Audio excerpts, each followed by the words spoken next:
and welcome to the Shaw Spotlight Showcase. My name is Janis Gummeson, and I'll be your host for today's show.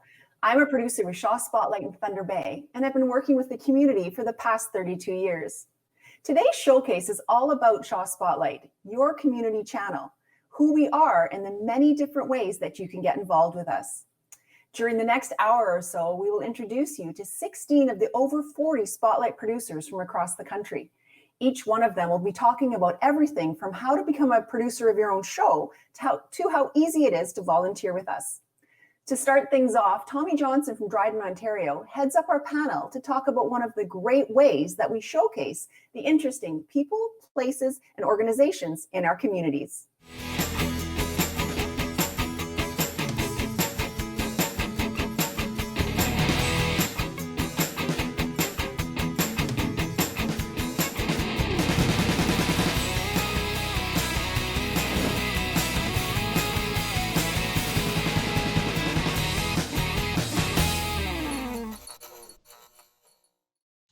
Thanks, Janis. As far as Shaw Spotlight producers go, features are our bread and butter. These short-form documentaries are our chance to really highlight and showcase the amazing people, places, and things to do in the over 40 Shaw Spotlight stations that we cover, from the west coast of BC to the heart of Northern Ontario in Sault Ste. Marie. These features are then shared on our Shaw Spotlight channels and around the world through our social media channels and Shaw Spotlight website. So I'm going to bring in our guest panelists today. I'm going to introduce them from the west side of Canada to the east side of Canada. So today we have Dan from Campbell River, BC. We have Matt from Fort McMurray, Alberta. Maxine in Winnipeg, and she also covers Portage la Prairie and Lorette in Manitoba. And I'm Tommy, and I'm from Dryden, Ontario. So we really wanted to start off by talking about what features are, and I thought we'd start with Dan. I just recently watched one of your segments, features that you did, and I really thought it was a great way to show the passion that we put into these features. Do you want to talk a little bit about Leanne and the Moose? Yeah, Leanne and the Moose, I really enjoyed doing that piece. It's very inspirational. First I want to say, I feel very fortunate as a producer for Spotlight that we get to pick our own stories. We're not like a news desk and we go and do assignments. We get to do what drives us, what really kind of like tugs on the heartstrings. And I heard about this mobile RV unit in Campbell River here. It was a converted RV. They park themselves in multiple locations around town, and it provides services for those who are less fortunate, be it homeless, addicted, or mental health issues. And sometimes even people who just are immobile enough, they can't make it to a doctor's office or a brick and mortar building. The people will come to them. They provide this service. Food, housing services, whatever they need, which is an amazing and valuable service to the community that, I was happy to be able to put it together to show other communities, what can be done. But the great part is Leanne.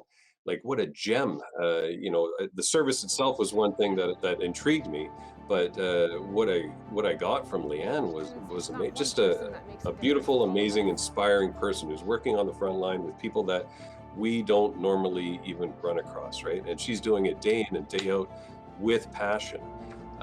So the passion works. It's a bit of a two-way street, and in the end, a beautiful piece I think was created out of that I think can help serve the community better. And Matt, you just ran across somebody that has a lot of passion too, no?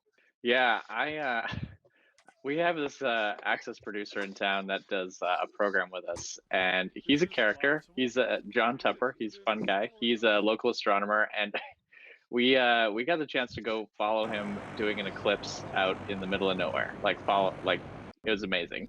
Like, cool. He's super passionate about astronomy. Like, he's one of those guys where it's like, you get him talking about it and you will never leave. You'll be there for hours. So we went on this trip with him, and you could tell right away it was gonna be a good video, right? So his passion kind of rubbed off on us, and we were like going more and more in depth with like how we were filming this documentary and what we were doing.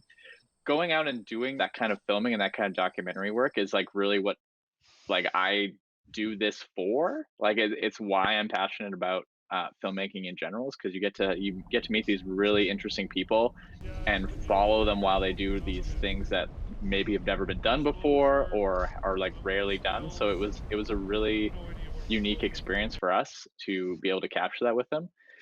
Speaking of passion, the bee story that Tommy did, that guy loves bees. Like, do you love bees now, Tommy? Like, that was amazing. Yeah. I was really thinking to Dan's point that I mean, you guys really explained it well, because there's two different kinds of passion, right? The passion that we have and the passion that our subjects have, and this one really came from the subject. I had known this guy in town who was a weightlifter. I didn't know that he took care of bees or he was a beekeeper.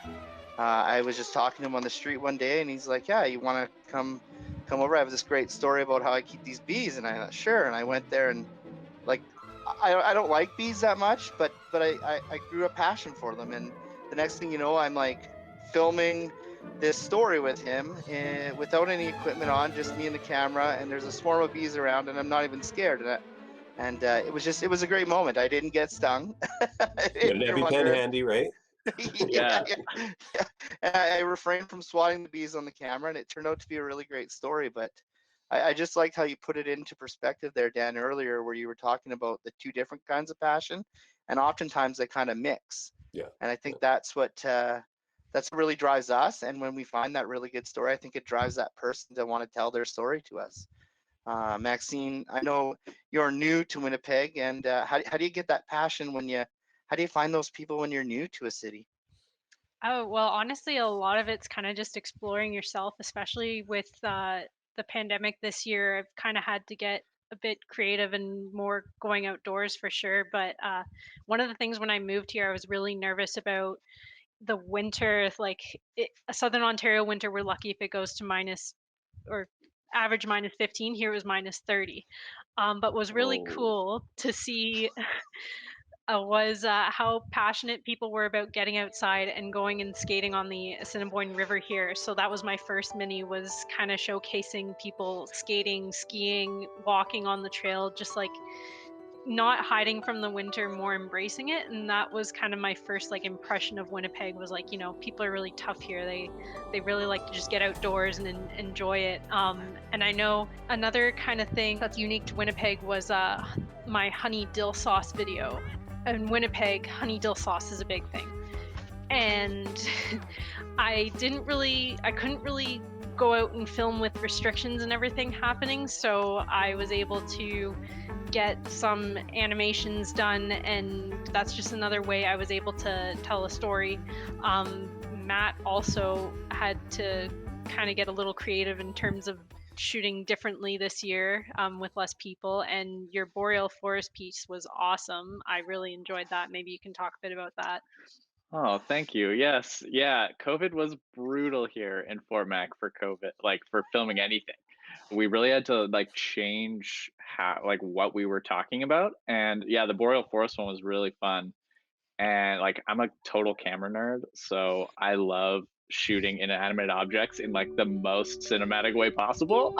So we were walking through this forest, and it was cold, just like Winnipeg. It's like minus 30 here. Camera was not happy about it, but you know, like every shot that you do has to mean something. And from a technical aspect, that means like, what angle is it at? What's your depth of field? Like all those little things. But really it comes down to like a gut feeling that when you're filming something, it's like, wow, this makes me feel this way. And that carries over to the audience. So I think we did that pretty good, but yeah, it was a ton of fun. And I know shooting in weather is the worst. So I watched Dan's surfer one a while ago, and I'm like, ooh, that is, ooh. Yeah. Cold is nothing compared to wind when you're filming. Wind and wet, yeah. Cameras don't dig it, I tell you. No. I was fortunate to. I was out shooting. For an earlier piece, I was doing Water Guardians. I was trying to capture some weather shots. So it was a stormy day here one morning in Campbell River. So I went down to the water, and it was blowing, but the lighting was really cool. Dark clouds, and the sun was peeking through. And so I'm capturing this on the water, and then I look over and I see this guy surfing. I'm like, surfing on the east coast of Vancouver Island? Is that a thing? Apparently it was, because the swell was coming in, and this guy was nailing it, I tell you. So of course I'm filming him now. I lost track of the weather. Yeah, no, we don't need weather anymore. What's this guy doing? So I got some great shots of this guy ripping it up back and forth on the surf, and I never used the footage. I didn't need it for that piece, but I hung on to it. And the next season, next winter season, went down to Stories Beach, and happened to be a group of dudes there, suiting up, ready to go. I said, "Do you mind if I film you?" And they're like, "Yeah, let's go for it." So I filmed them surfing. They gave me some sound bites, and it was like 100K winds while they were suiting up. It was just blowing, and but managed to get it together. And running across stories like that, just in happenstance, is awesome. It's I love finding stories like that. Yeah, I mean, oftentimes people are wondering how we find these stories or how we find these people, and that's a great example. I can think of a time I was kind of just surfing the internet, same as you, like just kind of doing something else, looking for something else. It was on my spare time, and same thing. I happened to notice this guy in Dryden who had posted something about him being Spider Dad, and while most people might be like, "Oh, what is this guy doing?" I immediately think, oh, feature, right? so I phone him up, and it turns out he had this really great story. He'd dress up as Spider Dad. He'd make people happy during the pandemic. Maybe send them a video, as Spider Dad, and talk to these kids and wish them happy birthday. And he was donating some money to the hospitals and things like that. And I think it's our eyes are always open for these interesting people, and if we spot somebody, or if we're like, downtown and we see somebody, our minds immediately go to like, can I feature them in some way, right? I just like, it's just something that as producers we like to do. And I've lived here for my whole life. Maxine, how do you do it when you're new to the city? How do you find these people? Well, one example, I didn't find a person, I found a animal that I've never seen in Southern Ontario before. It looked like a gopher. There was just like this whole field in a park, Assiniboine Park, and they're called Richardson ground squirrels. So I literally did a video where I just brought a camera there that day, and I maybe spent like 2 hours just shooting the gophers just like interacting with each other. Like, they were hilarious. It was just another way for me to like kind of find something unique about the place, and the way I found it was just going out and exploring the city myself once again. Did you talk to the squirrels at all while you were filming? Just like, I need to No. talk to someone. I need to interview you. They would dart as soon as I came really close, which was fair. I'd be scared of something bigger too. Yeah, so I know that we don't have very much time on this part of the panel. I know that we could talk about features all day long. Like I said before, it's our bread and butter, and you can really see the passion in everybody's eyes, and we love talking about our features and the people we've met. But there's lots to Shaw Spotlight, and before we go, I just wanted to say that if anybody has a story idea, they can get a hold of their local Shaw Spotlight producer, and Janis will give you more information on how to do that.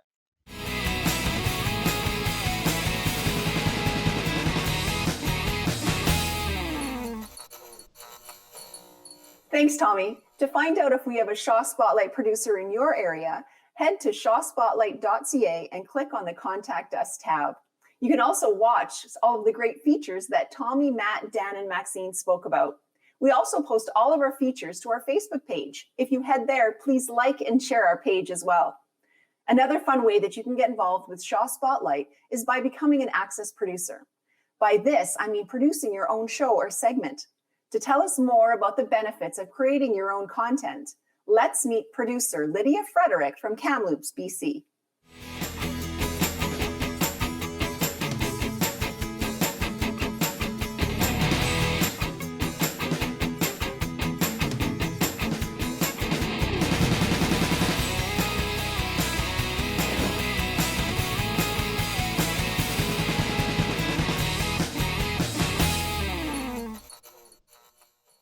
Thank you, Janis. I'm very happy to be part of the virtual showcase, especially this section, the Access Production section, because when I started to work for Shaw a year and a half ago, I had to move in a new city, Kamloops, where I am right now.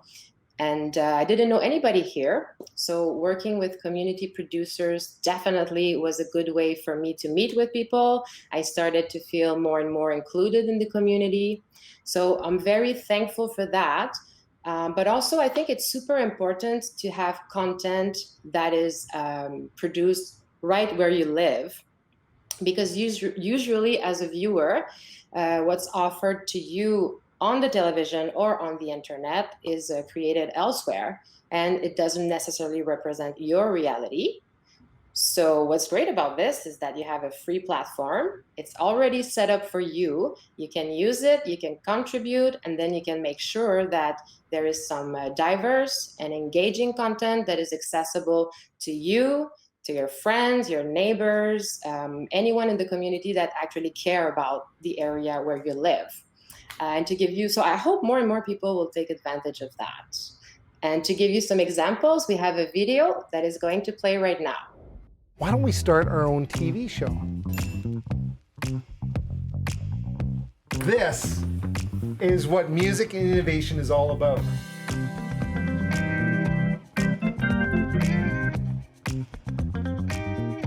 We have a great show in store for you.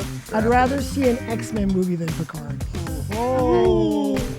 Hello and welcome to Connect. I'm your host, Randy Shavilo. We're going to do today bacon, mac and cheese stuffed pork loin.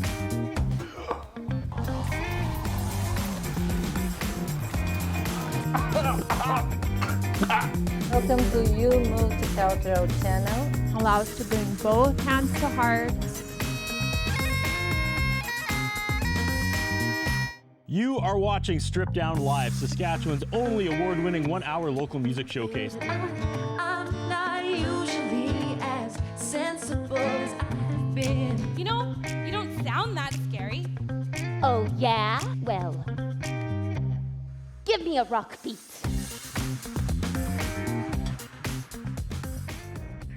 All right, I hope you enjoyed watching. Now, if you're interested in becoming an Access producers, definitely you have many options. So, for example, the short format, the longer format, or maybe you have something already produced that you want to submit. So to talk about this, first we're going to start with Zoe from Sault Ste. Marie. You're going to talk about the short format, right? Thanks, Lydia. I can totally relate to that. So I moved to the Sioux from Calgary about 5 years ago, and it's just been amazing to work with so many different content creators in my community and get to know people and even form friendships from our relationship. So there's so many ways to get involved, just as you said. Maybe you have an idea for a story. You might have a skill to share. So we're here to sort of help you edit with gear. Basically, we're here to help make it happen. So you can decide on the level of commitment that you want to make. So for instance, I've really enjoyed working with individual producer here named Anna. She's here in the Sioux. She's really passionate about living toxic free and living a healthy lifestyle. And she's incredibly knowledgeable about essential oils. So she decided to pick up her iPhone, start recording herself making recipes. So everything from hand soap to bug spray, and I work with her on packaging the piece. So she'll record it on her own, send it to me. I'll add in graphics and include the recipe so people can follow along at home. And she's able to share her hobby with the community, which is pretty awesome. That's a good example. So, but this is for an individual. So what about if you're part of an organization like a nonprofit, for example? Would you be able to help those people?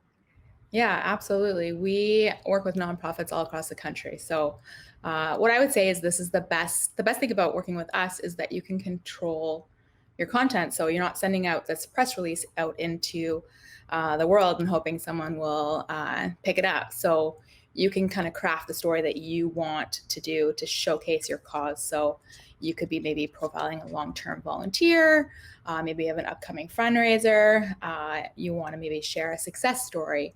It's completely up to you. You can craft the content yourself, and we're here to help you to do that. So you decide the frequency. Ultimately, we have 24 hours of programming available on the channel, so it's completely up to you. We are here to help. So whether it's shooting, editing, maybe it's a Zoom recording, whatever your skill is, we're here and we'd love to help. Definitely. Thank you, Zoe.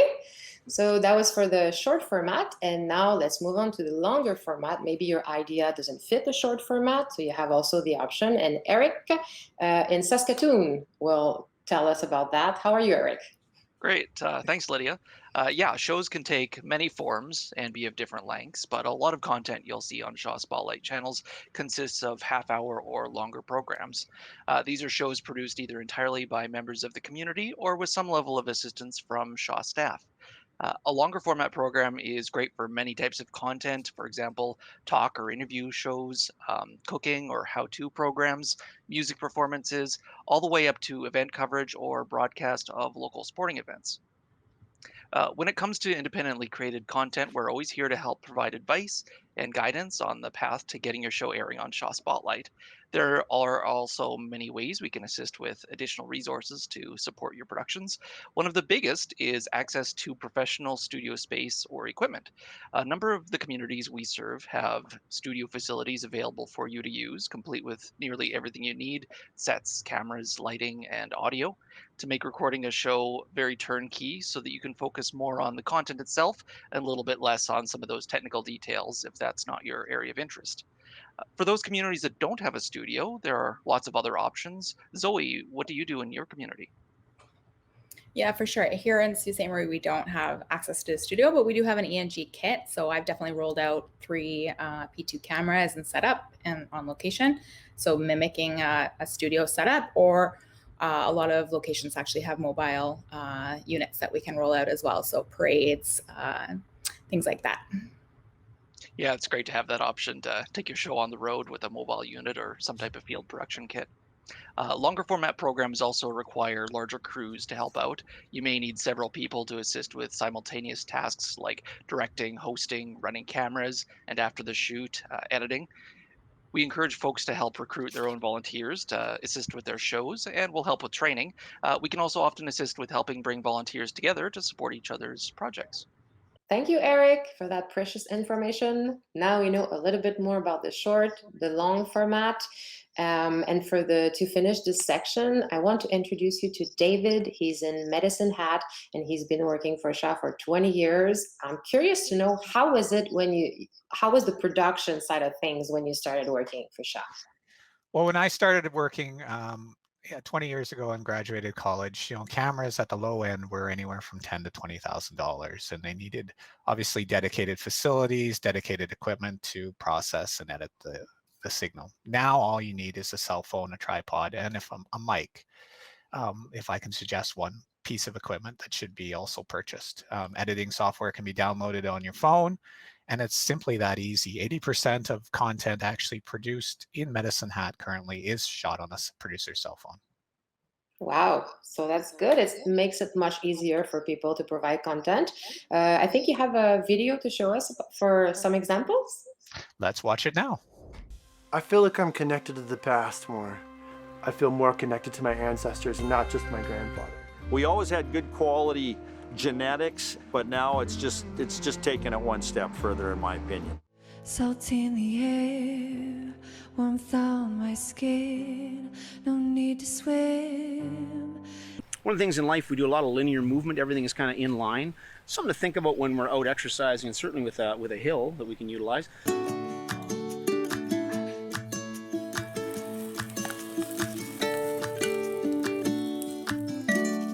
Hey guys, my name's Quinn. I'm here with Capital Drift. We're running our drift school today. Keep going power on until you're going, yeah, there you go, like that, yeah. And then flick it around, just like that. Turning more, there you go, and then snap it. There you go, yeah, just like that. Beauty.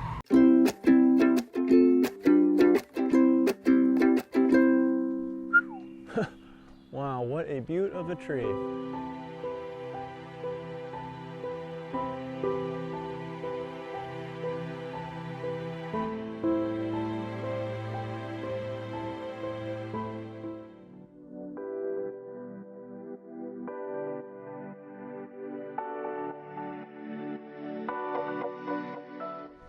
So we're heading off for our trip to Mexico, 300 plus miles. Right through here, and then it works into our smaller branches.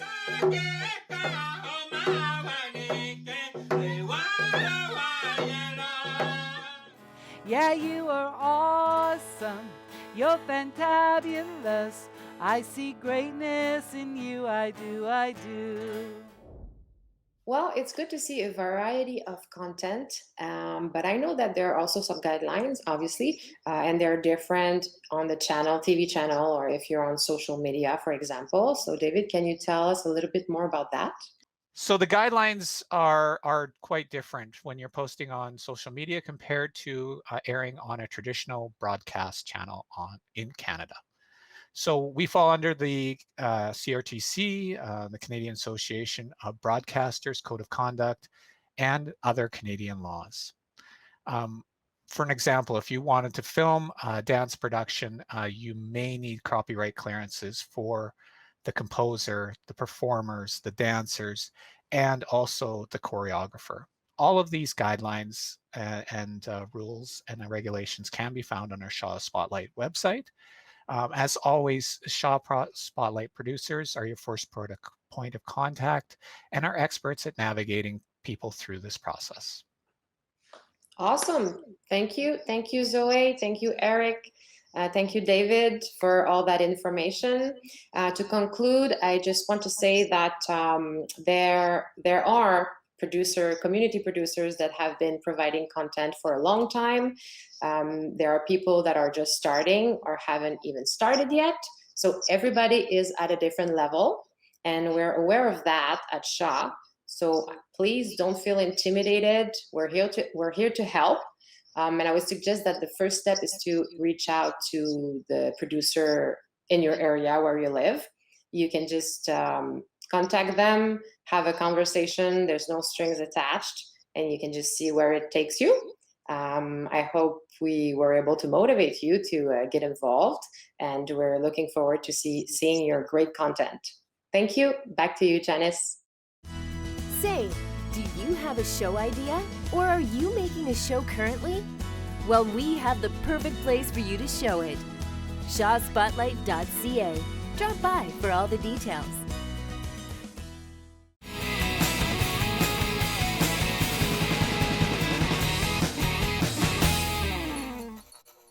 If you would like to get involved with Shaw Spotlight and produce your own content, all of the information you need is on our website at shawspotlight.ca, or reach out to the producer in your area. Shaw Spotlight also provides opportunities for local community members to get involved with us by volunteering. No experience is necessary. We provide all of the training and support. To tell us more about how easy it is to volunteer with us, here is producer Jocelyn Matui from Nanaimo, BC.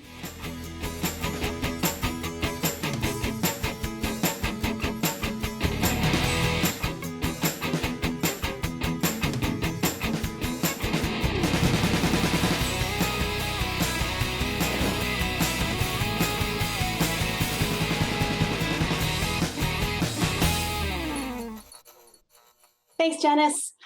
Hi, everyone. My name's Jocelyn. I'm a producer here with Shaw Spotlight in Nanaimo, BC, and I've been supporting our volunteers and our volunteer program since 2011 in a wide variety of productions. We absolutely love working with volunteers in our communities, from small studio productions to large-scale events and much more. There are plenty of ways to get involved with us at Shaw Spotlight. Becoming a volunteer is simple. Just head over to our website at shawspotlight.ca and hit the Get Involved tab. There you will find our volunteer application form. Download that, fill it out, and email it to shawspotlight@sgrb.ca, and it will be passed on to the local producer in your community. Additionally, you can see if there's an office in your area. All you have to do is click on the Contact Us tab on our website. Once we have your application, we'll connect with you to book a time to meet and learn a little bit more about you, what you'd like to accomplish by being a volunteer, and anything else you'd want to share with us. Anyone can apply, and no television or video production experience is necessary. We work with volunteers of all ages and abilities, and as long as you're passionate about learning, trying something new, and love working in a team environment, we'd love to have you.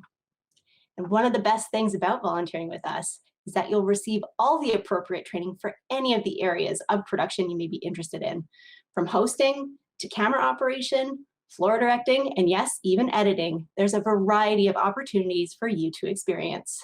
And to learn more about why you should volunteer with us, I'm going to pass things over to John Mackenzie, in Victoria. Okay, thanks, Jocelyn. Hi, my name is John Mackenzie, and I'm a producer here in Victoria, BC. And maybe some of you are wondering, why would you want to volunteer with Shaw Spotlight? Volunteering with us is a great way to add skills to your resume. You'll be working with a team of professionals and other volunteers to produce interesting and compelling video content. It's a really great way to express your creativity and get some skills, some hard skills down for your experience. Another great reason to volunteer is to get volunteer hours. We often take students that need to get hours for their curriculums or practicums and things of that nature, and get those hours accomplished. Another reason is that we have all kinds of training that we offer. The training is catered to what your goals are. So if you really just want to come and have a fun, different experience making television and video, or if you want to really fully delve into the world of video production, the type of education that you maybe could only pay for if you went to university or college or something like that, we can offer that level of training for you. We have all kinds of different production roles that we can offer as well. We do things like capture audio. Of course, we do camera work, and we do editing and lighting. So any role that you would imagine in a studio setting or in a production setting, we can offer those kinds of training for you. And overall, I guess at the end of the day, I would say one of the biggest reasons is just because it's a great life experience. There's lots of different walks of life that come out to volunteer with us, and you will definitely make good friends, have lifelong fun memories, learn some really solid concrete skills, and just have a great time. We are very proud of our robust volunteer training program, and I think you will be too. And with that said, I'm going to throw it over to my friend Pat. Take it away. Thanks so much, John. My name is Pat Quigley, and I'm a producer here in Thunder Bay, Ontario. And what I'm going to talk about is about some different types of experiences you can have when you're a volunteer here with Shaw Spotlight. As both Jocelyn and John said, there are so many different things you can do here. And the first one I'm going to talk about is mobile production. This is a big truck that has lots of fancy equipment in it, and it's really, really cool and a lot of fun. I enjoy them a lot.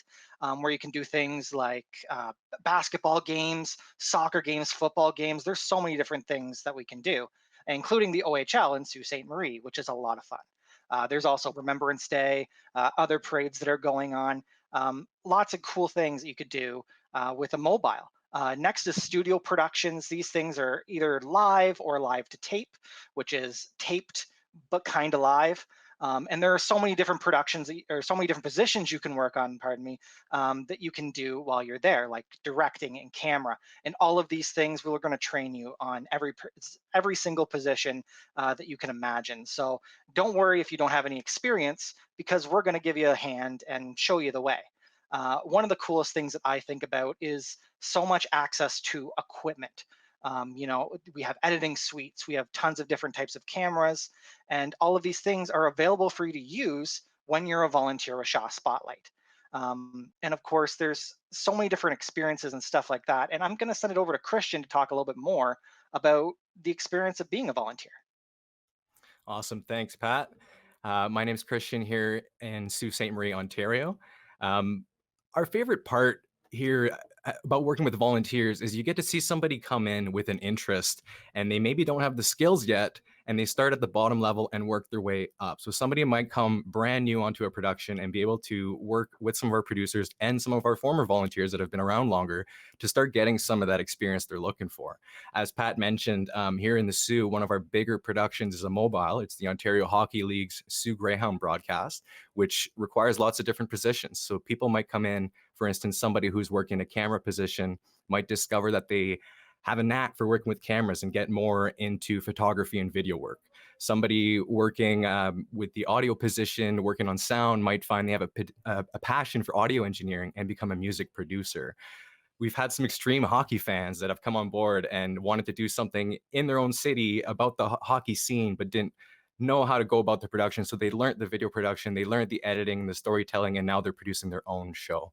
Another aspect is the training, as we've touched on. So we've had lots of workshops with high school students, post-secondary institutions, and different teen programs in our community that have maybe helped somebody find their career path or their next passion. Next thing you know, they're heading into post-secondary, studying broadcast TV or something related. We've had a lot of past volunteers that have moved on to work for other production companies like Global National, CTV, City TV, the list goes on. They've created their own YouTube channels, they've worked on film sets, and now they're producing their own documentaries. So it really is something that you can take and make it your own. It's a case-by-case basis, as mentioned. So if you want to come in and focus on camera, you can do that, or you could learn every aspect of production. A little bit about myself. I actually started as a volunteer back in 2007 and then moved on to doing a placement. And I wasn't too sure what I wanted to study for school. And this was the push I needed to say, hey, you know what? Broadcasting TV is pretty cool. That's the fit for me. I went on to my studies, and then I've come back, and now I'm working with Shaw Spotlight. So it's been really fun to come back full circle. If you're interested in any of this and want to hear more stories, back in April, we produced a series on National Volunteer Week for Shaw Spotlight Volunteer Fair. So if you head to our website, look that up, or find it on our YouTube, there's a series of over 20 videos talking about our volunteers across the country and in different provinces that have taken it and make their own shows. And now they're producers producing shows in their community, getting to work with their community. So there's lots of those types of amazing stories. And yeah, really, if this is something that you're interested in, the next step would basically be to check out the website, get involved, look at that page, fill out the application, get in touch with the producer in your area, and start that conversation. You'll see that this is an experience that you can use to gain experience, learn something new, and potentially discover something about yourself. So if any of this sounds good and you want to learn more, just get that conversation started. Visit our website, shawspotlight.ca, and with that, we'll send it back over to Janis. shawspotlight.ca wants to help you shine a light on your event. Drop by shawspotlight.ca for all the guidelines on how to record and submit an event you would like us to feature.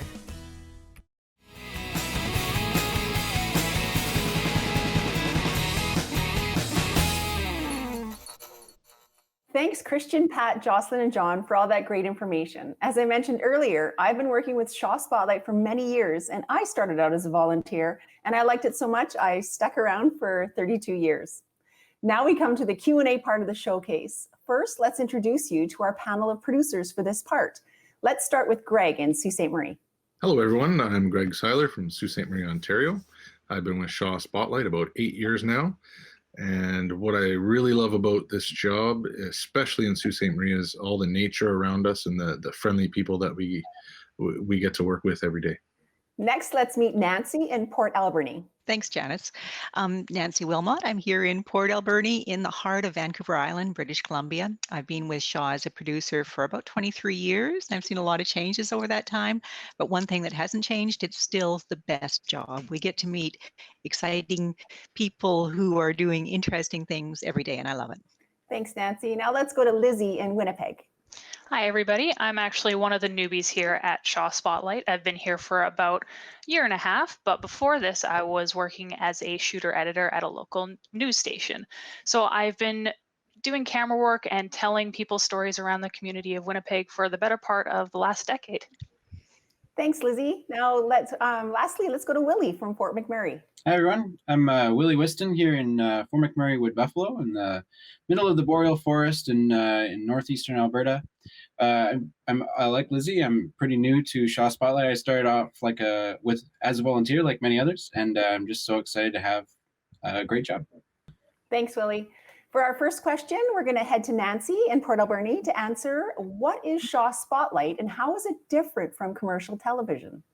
That's actually a great question, because even though the other panels have all touched on it a little bit, I know people still get confused because we are just so different.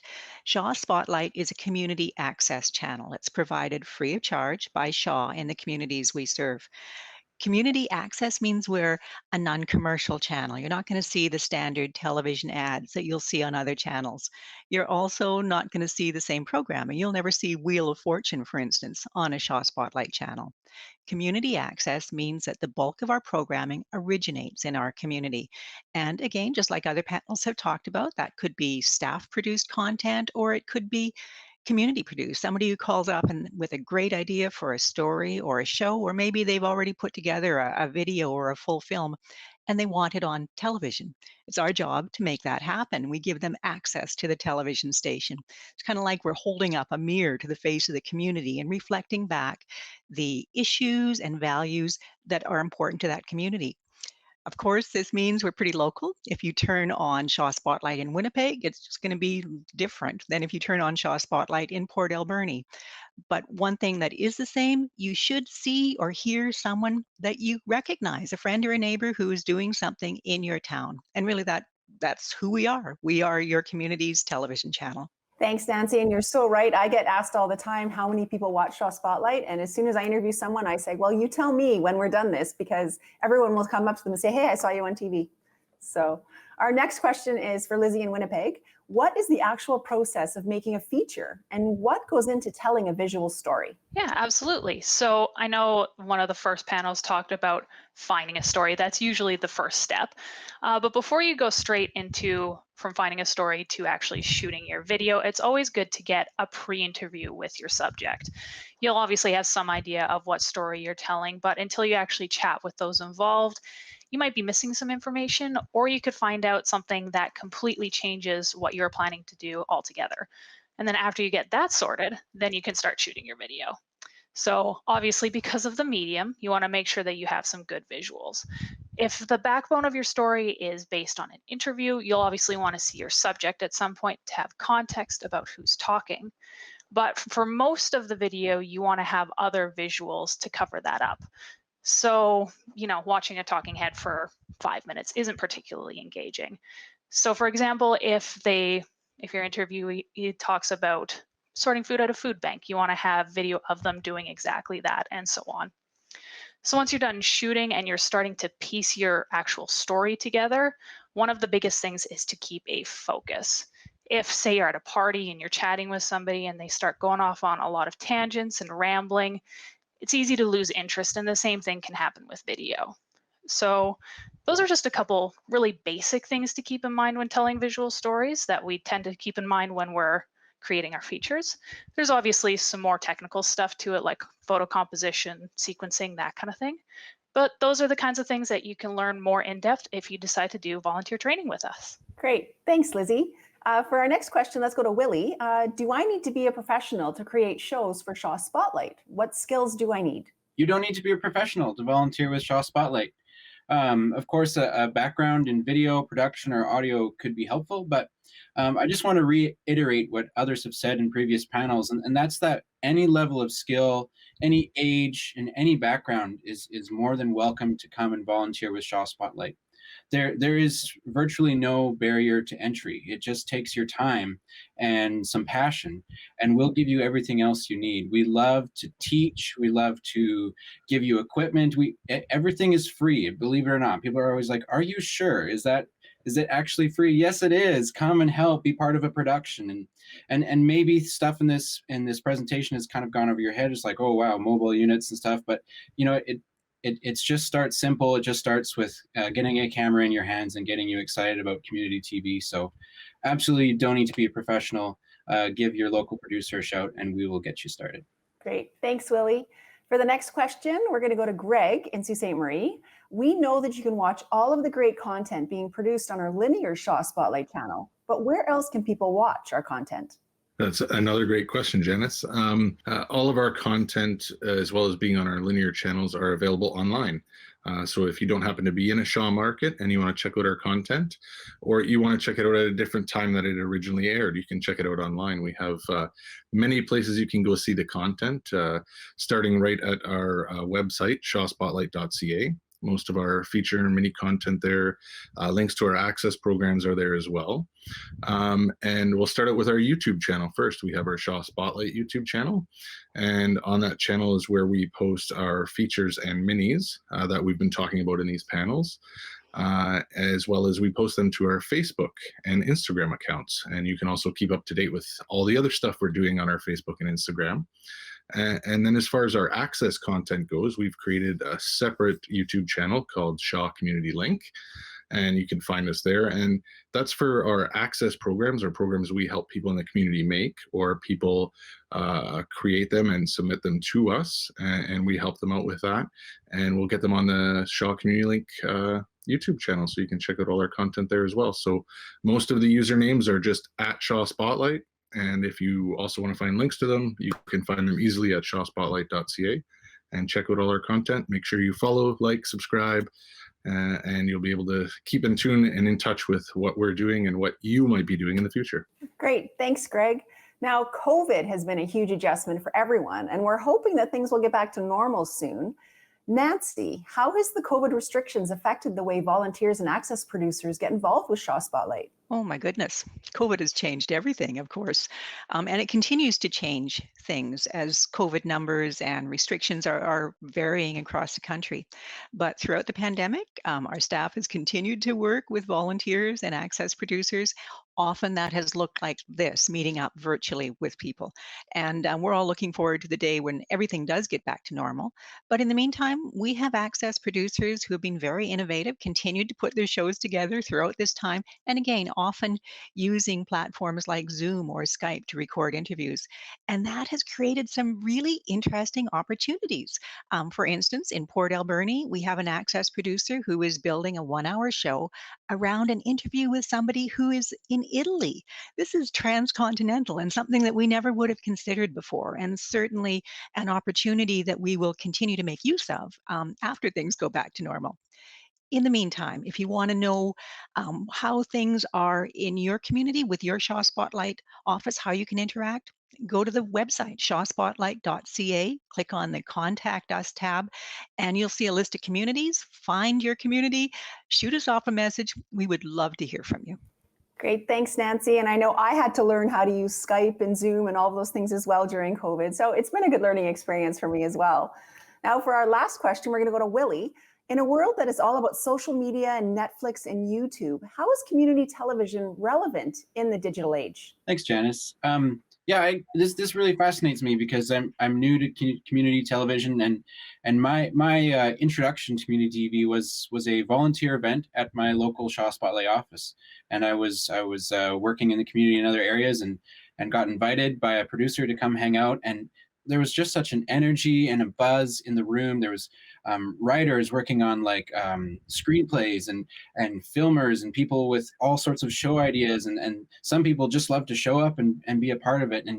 And I just thought, wow, what an avenue for collaboration, just this like central hub where everyone gets together and gets excited, and all the resources are there. So the first reason I think community television is relevant now is that it is a physical, very real means of collaboration, and it connects us in a world where we're so isolated now.